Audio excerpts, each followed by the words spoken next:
Stroke after 60? Thick morning blood and seemingly harmless habits? These are silently putting millions at risk of sudden brain clots within the first 15 minutes of the day.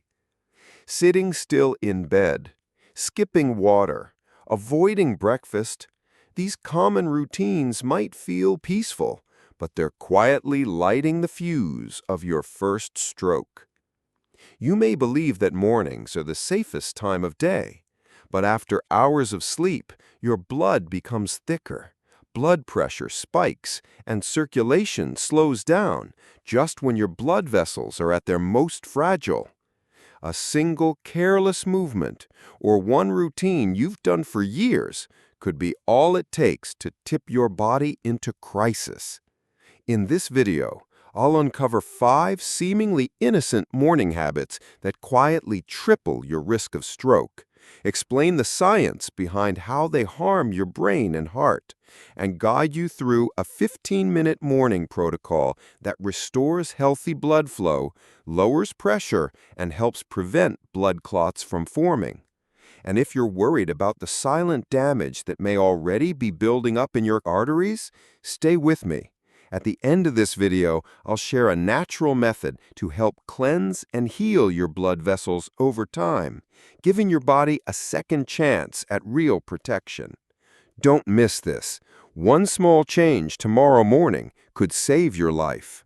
Now, let us get into the first habit, sitting still in bed. The first habit is something almost no one talks about, but in my years of work, I have seen it repeatedly in my elderly patients. It is a sophisticated trap disguised as relaxation, sitting for too long in bed before moving. After age 60, our physiology changes. Our blood vessels become less elastic. The valves in our leg veins, which are responsible for preventing blood from flowing backward, work less effectively.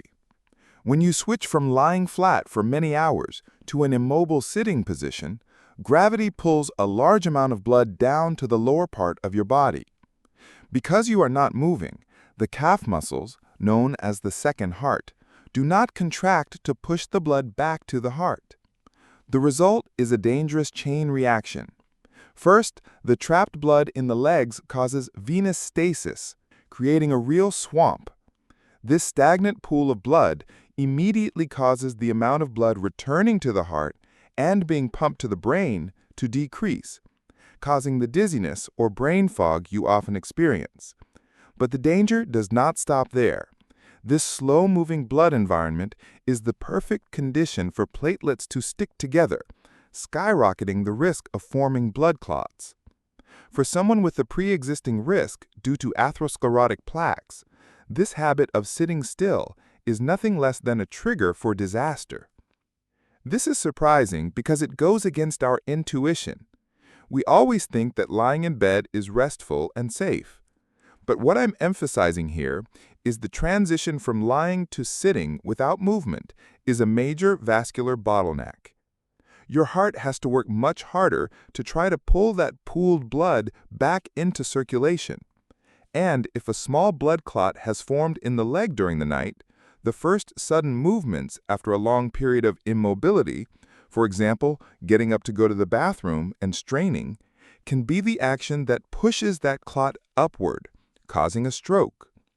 I have seen too many cases of stroke occurring in the bathroom, and the root cause often stems from the lack of proper circulatory transition right from the bed. So, what is a safer alternative? The answer lies in a smart transition. Instead of sitting up, wake up slowly but start moving early. As soon as you open your eyes, while still relaxing in bed, begin the process of activating your second heart. Start by rotating your ankles, performing 10 to 15 slow circles in each direction. Imagine this action as starting up a pump, gently encouraging the blood to begin its journey back to the heart. Next, flex and extend your toes, curling them in and then stretching them out, as if you are trying to grasp something. This small movement is incredibly effective at waking up circulation in the farthest points of your body. Then, when you sit up, do not rush. Take a minute to roll your shoulders and gently roll your neck. Finally, stand up slowly. This whole process only takes 2 to 3 minutes, but it makes a huge difference. It helps move blood upwards safely and sequentially, preparing the body for a much safer morning. This is not a complicated change. It is not scary. It is simply smarter. And that is the essence of true longevity. Not big actions, but countless small moments executed wisely. Habit 2. Using electronic devices. The second habit often occurs almost simultaneously and synergistically with the first, creating a double attack. Ask yourself, what is your first action after opening your eyes? Is it grabbing your smartphone? Do you immediately check work emails, read infuriating political news, or scroll through endless arguments on social media? If you answered yes, it means you are harming your blood vessels. This is not just a bad habit, but a dangerous action for your body. When you encounter stress, your body will have an immediate reaction. Here is a simpler explanation of what happens inside your body. The body secretes the stress hormone, cortisol.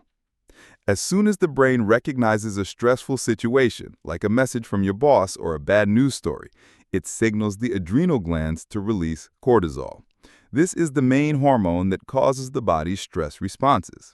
Blood vessels tighten. Cortisol causes blood vessels throughout the body to constrict. This is a natural response to prepare the body for the fight or flight mechanism, helping to direct blood to the large muscles so you can act quickly when in danger. However, this also constricts important blood vessels in the brain, narrowing the space for blood to flow. Blood pressure and heart rate increase. At the same time, cortisol also makes the heart beat faster and blood pressure to skyrocket. Our blood pressure is often at its highest in the morning. This stressful habit will push blood pressure to an even more dangerous level, putting great pressure on the artery walls. Prolonged stress can lead to serious health problems, such as heart disease, diabetes, and skin problems. Picture it visually to see the danger clearly. You are trying to pump a large amount of water through a garden hose that someone has squeezed. The pressure inside the hose will increase dramatically, and the weakest point of the hose could rupture. That is exactly what is happening inside your arteries. You are creating immense pressure on the blood vessel walls at the time they are most vulnerable after a night. This is a perfect formula for a small, unstable plaque to break off and cause a blockage, or for a weak blood vessel in the brain to rupture, leading to a stroke. Habit 3. Skipping breakfast. The third habit is often disguised under trendy names like intermittent fasting, or simple reasons like I do not feel hungry in the morning. But to your brain, it has only one name: a fuel crisis. Think of your brain as an extremely fancy and demanding organ. Although it only accounts for about 2% of the body's weight, it consumes up to 20% of the total glucose, its main energy source. After age 60, the body's ability to regulate and maintain stable blood sugar levels becomes significantly less effective. Our liver does not release stored glucose as efficiently as before, and insulin sensitivity also changes. When you skip breakfast, you are forcing your body to operate without a new supply of energy after a long 8-hour fast. This will quickly push you into a state of hypoglycemia. And this state of low blood sugar is not just a feeling of tiredness or shakiness. Its impact on your body, especially after age 60, is much more dangerous. First, it causes dizziness and disorientation, dramatically increasing the risk of falls, one of the leading causes of injury and death in older adults.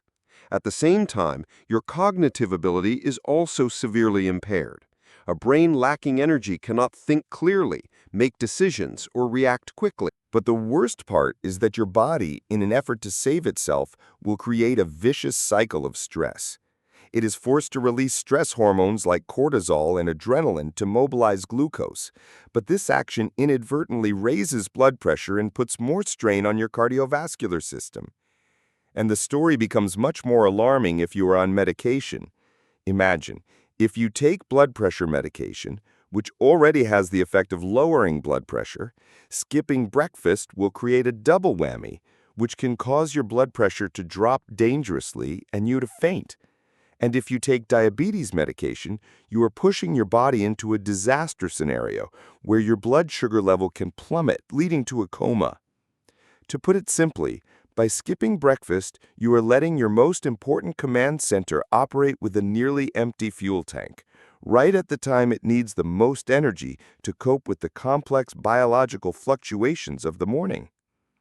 If the first three bad habits are like matches, then this fourth habit is the gasoline can. It is not just a single habit, but the foundation that amplifies the danger of all other risks. That fourth habit is not drinking water. The truth behind it is very simple and unavoidable.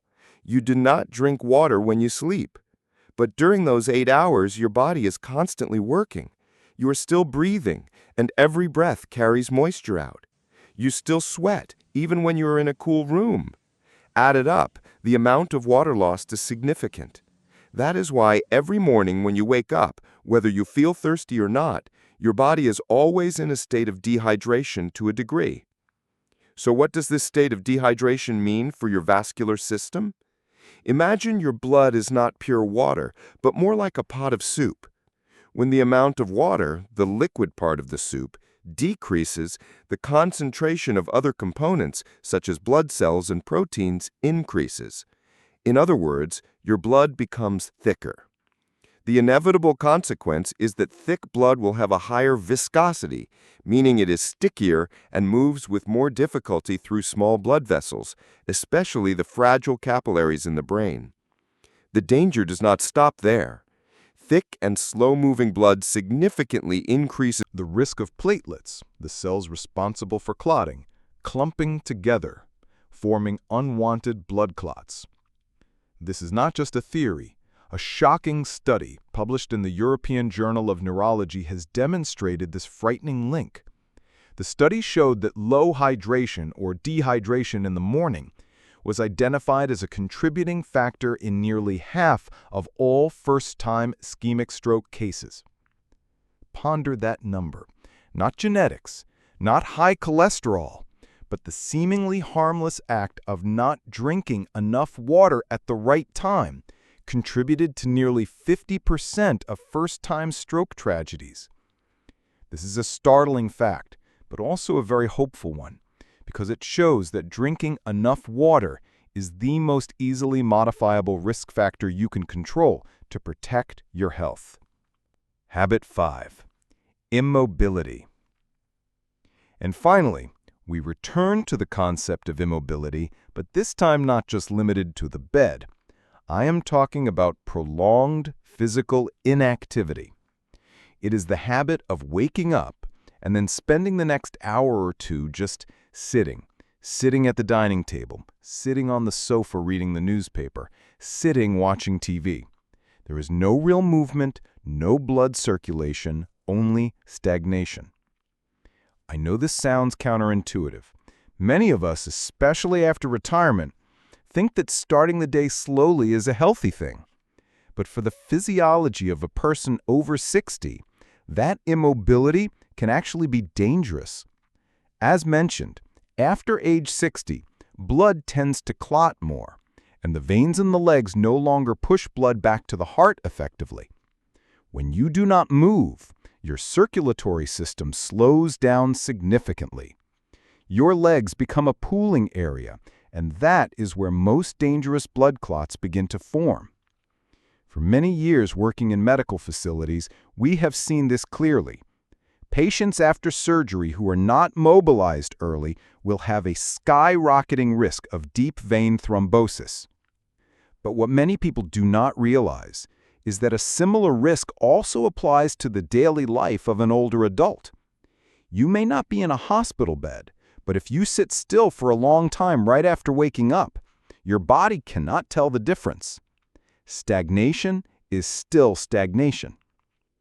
This is worth pondering because we often associate danger with doing too much, but this is a completely opposite case. This is the danger of doing nothing at all. An important study published in the prestigious journal Circulation followed more than 8,000 adults over 60. The results were startling. People who spent more than 9 hours a day not moving had double the risk of stroke, even if they exercised at the end of the day.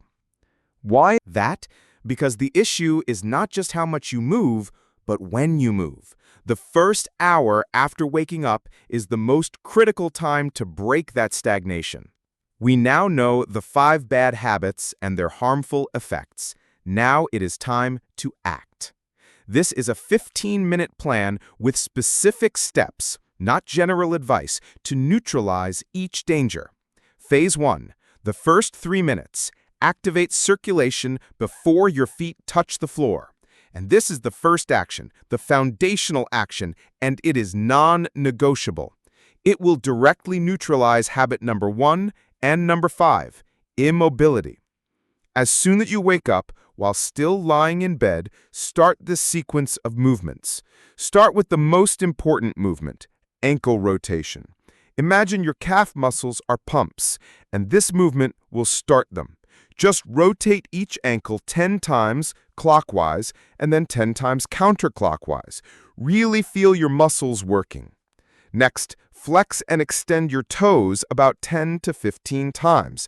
Bend them forward, then pull them back towards you, as if you're trying to wake up the blood flow in the most distant parts of your body. Finally, gently hug each knee to your chest, holding for about 15 to 20 seconds, and then switch sides. Repeat this 2 to 3 times for each leg.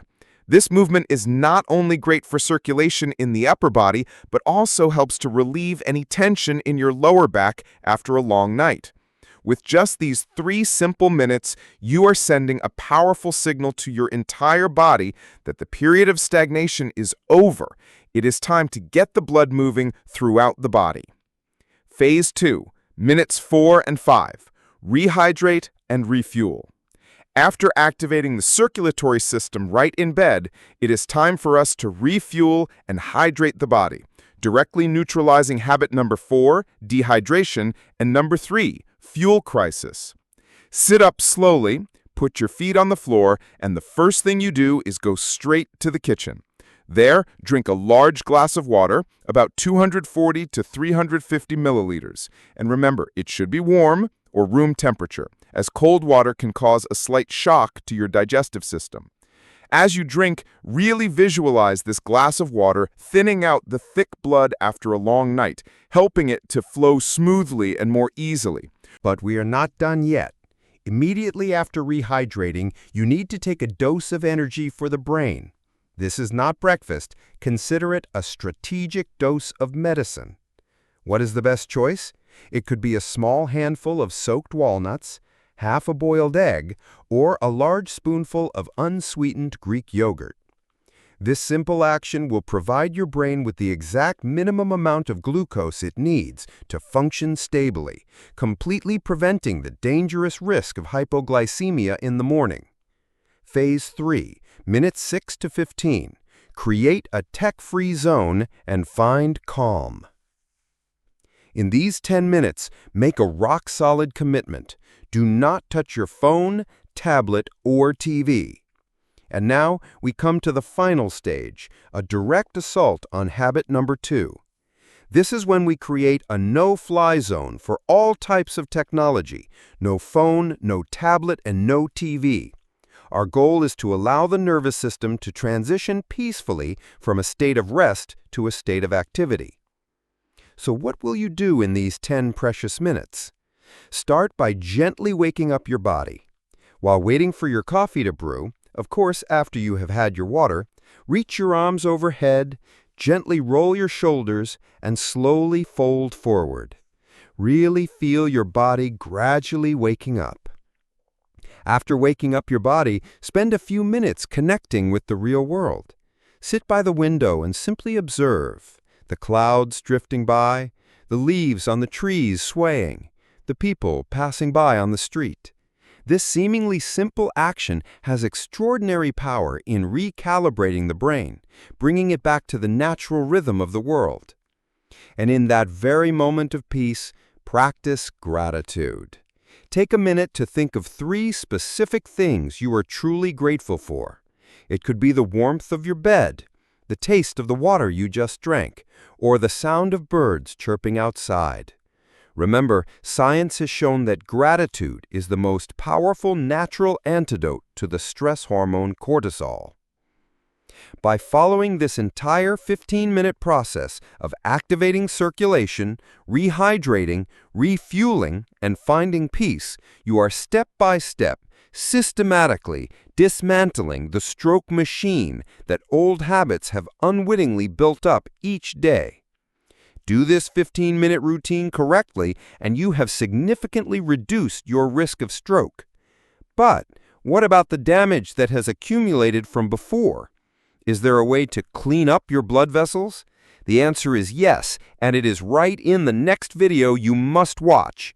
Click to discover now, and remember to subscribe to the channel.